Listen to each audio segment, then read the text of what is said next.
Tem coisas que a gente não sabe explicar, só sentir. E você é uma dessas coisas. Você chegou na minha vida e me trouxe tudo aquilo que eu nem sabia que precisava.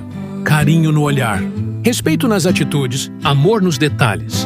A gente não é perfeito e nunca precisou ser, porque o que nos une é mais forte do que qualquer problema.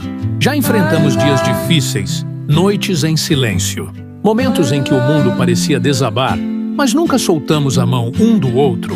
E é isso que faz o nosso amor ser tão especial, a vontade de continuar.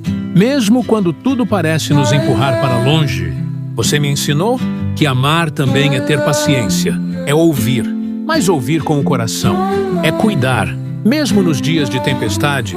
E hoje, olhando para nós dois, eu só posso agradecer a Deus por ter colocado você no meu caminho, por cada sorriso, por cada recomeço. E se depender de mim, a gente vai passar por tudo juntos.